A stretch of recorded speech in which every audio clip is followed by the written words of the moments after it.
안녕하십니까, 고박사 TV입니다. 사람 너는 누구냐 라는 제목으로 말씀드립니다. 고대 그리스 철학자 소크라테스는 너 자신을 알라 라고 말했습니다. 과연 그는 자신이 누군지 알고 그런 말을 했을까 생각해 봅니다. 혹자는 그가 정작 하고 싶었던 말은 아무것도 모르고 있음을 인정하라는 것이었다고 합니다. 사람은 누군가라는 물음은 인류 역사와 함께 끝없이 회자된 질문입니다. 사람에 대해서 성경은 어떻게 어떤 존재라고 말하고 있는지 알아보도록 합니다. 첫째, 사람은 만들어진 피조물입니다. 창세기 1장 26절에 하나님께서 이르시되 사람을 만들고라고 했습니다. 요즘 각국이 로봇을 만들기에 혈안이 되어 있습니다. 사람을 대신하기 위해서 로봇을 만들고 있죠. 그런 것처럼 하나님께서도 사람을 만드셨습니다. 자, 로봇은 사람의 지시를 따라 움직여야 됩니다. 로봇에 대한 사용권은 사람에게 있는 것과 마찬가지로 사람은 하나님의 지시를 따라 살도록 되어 있습니다. 왜냐? 하나님께서 사람에 대한 주권자이시기 때문입니다. 두 번째로는 흙으로 빚어진 사람이다 하는 것입니다. 신토불이입니다. 창세기 2장 7절에 보면 하나님께서 땅의 흙으로 사람을 지으셨다라고 기록하고 있습니다. 흙으로 사람을 만들어진 존재라는 것은 흙은 굉장히 약합니다. 부서지기 쉬운 약한 존재를 의미합니다. 자, 그래서 이것은 뭐냐? 똑똑한 척 하지 말고, 강한 척 하지 말고, 잘난 척 하지 말고, 폼 잡지 말라는 것입니다. 왜? 흙이다라는 것이죠. 흙에서 왔다 하는 것입니다. 아주 약한 존재라는 것을 우리는 기억해야 됩니다. 세 번째로 하나님을 모델로 만들어진 사람이다 하는 것입니다. 창세기 1장 26절에 보면 하나님께서 우리의 형상으로 우리의 모양을 따라 사람을 만들고라고 했습니다. 사람을 짓기 위한 모델은 하나님이시라는 것이죠. 그래서 사람은 하나님의 카피본이다, 복사본이다 하는 것입니다. 사람의 원형은 하나님입니다. 신전, 인전, 제가 한번 말을 붙여봤습니다. 그 하나님의 그 사람이다. 그래서 태생적으로 하나님을 닮은 사람이다 하는 것이죠. 이것은 무엇을 말하냐? 하나님을 본삼아서 살아야 할 사람이라는 것을 말씀합니다. 네 번째로 사람의 생명은 하나님이 주셨다 하는 것입니다.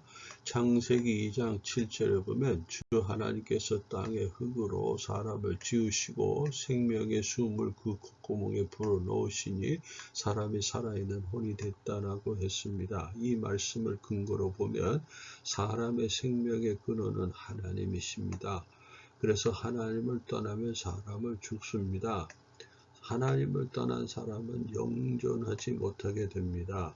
하나님과 함께 할 때 살게 된다는 것을 알 수 있습니다. 한자 만들 조자는 하나님께서 흙으로 사람을 만드셨음을 나타내는 글자입니다. 다섯 번째로는 선악을 아는 일에 하나님과 같이 된 사람입니다. 창세기 3장 22절에 보면 남자가 우리 가운데 하나같이 되어 선악을 알게 되었다라고 탄식하고 있습니다. 이 말씀은 선악과를 따먹은 후에 하나님께서 하신 말씀입니다. 사람은 본래 선악을 아는 일이 필요치 않았습니다. 왜 그러냐? 선악을 아는 일은 오직 하나님의 권한이기 때문입니다. 하나님은 조물주, 주권자, 재판관이십니다. 전도서 12장 14절에 보면 하나님은 모든 일을 심판하신다 하는 겁니다. 선악에 대한 심판자가 오직 하나님이시라는 겁니다. 그런 반면에 사람은 하나님의 지시를 수행하는 자의 위치에 있는 사람입니다. 피조물 총지기 관리자입니다. 하나님은 어떤 분이냐? 진선미성이신 분입니다. 참되고 의롭고 선하고 아름답고 거룩하신 분입니다. 하나님은 사람으로 하여금 하나님처럼 살기 원하셨기 때문에 당신을 닮은 사람을 만드신 것입니다. 그래서 전지전능하고 완전 무결하신 하나님의 계획은 절대적으로 사람에게 유익합니다. 선합니다. 그래서 굳이 선악을 알 필요가 없습니다. 하나님을 기준으로 살아가기만 하면 되는 것입니다. 자, 선악을 아는 것은 어린아이에게 칼을 쥐어주는 것과 같습니다. 창세기 3장 4절과 5절에서 보면은요, 뱀이 여자를 유혹할 때 어떻게 합니까? 하나님과 같이 되어 선악을 알 줄을 하나님이 아시기 때문에 못 먹게 했다라고 부추기는 모습을 봅니다. 하나님과 동등된 지위를 갖지 못하도록 하기 위해서 그렇게 했다는 것입니다. 자, 그래서 선악을 아는 것은 사탄의 동조자가 되는 일로서 사탄의 실상은 하수인이 되는 것을 말합니다. 자, 그러면 결과적으로 선악과는 법입니다. 피조물인 사람의 신분을 넘지 않도록 하기 위한 안전장치라고 볼 수 있습니다. 여섯 번째로는 선과 악의 문화를 만드는 사람이 되었습니다. 에덴 동산에서 추방된 사람의 후손은 선과 악의 문화로 나뉘게 됩니다. 선악을 아는 일에 하나님과 같이 된 사람들은 선을 만들고 악을 만드는 사람으로 나뉘게 됩니다. 자, 선을 만드는 사람들은 어떤 사람들이냐? 셋의 후손들입니다. 셋은 그 아들을 낳고 에노스라고 했습니다. 그때부터 사람들은 주의 이름을 불렀다라고 말합니다. 이것은 그의 후손들이 하나님을 예배하는 삶을 살았다는 것을 말씀합니다. 즉 하나님을 예배하는 것이 곧 선의 문화를 계승하는 것을 말합니다. 하나님을 경외하는 문화, 선의 문화. 그 반면에 창세기 4장과 6장에 보면은요, 가인과 그의 후손들은 자신들의 욕망을 채우기 위해 도시를 건설하고 혼인 제도를 파괴하며 세속 문화를 발전시키고 홍수가 나서 멸망하기까지 잔혹한 파괴와 살인을 일삼는 악을 행하는 모습을 볼 수 있습니다. 이때부터 이들은 악의 문화를 만들어가는 것을 볼 수 있죠. 사탄을 동조하는 그런 문화를 만들어가는 걸 봅니다. 여러분 창세기 4장 16절에 보면 가인이 주 앞에 떠나 나갔다라고 그런 말씀이 나옵니다. 주 앞을 떠나 나갔다는 이것은 히브리어로 야차라는 말인데 이것은 단순히 하나님 앞을 떠난 것을 말하는 것이 아니라 하나님과 등지면서 살게 되었다는 것을 의미합니다. 즉 선의 문화를 만들어가는 것이 아니라 악의 문화를 만들어가는 자가 되었다는 것을 뜻합니다. 일곱 번째로는 악을 만드는 사람들이 있습니다.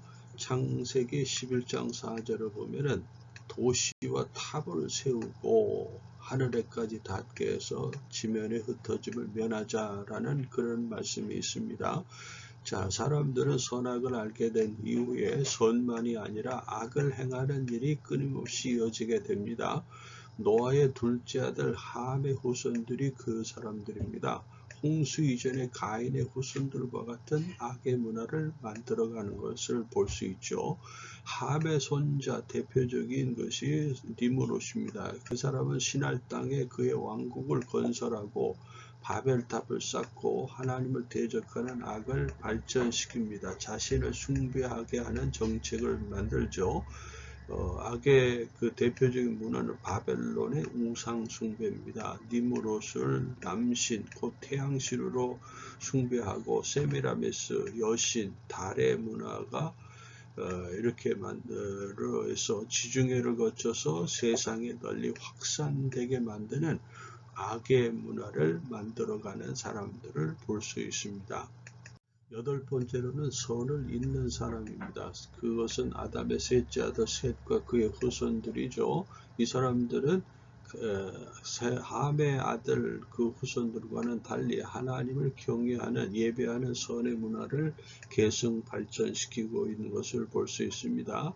아담, 셋, 에노스부터 게난, 마할랄렐, 야렛, 에녹 하나님과 동행했다 그랬습니다. 최초로 그는 죽지 않고 하늘에 들림받은 사람입니다.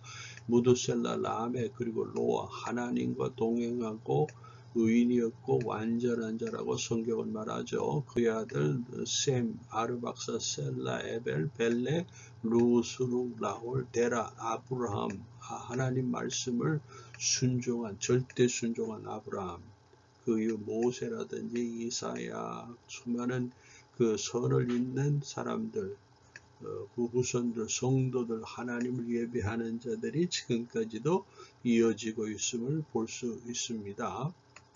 여러분은 지금 어디에 있습니까? 어느 문화권에 살고 있습니까?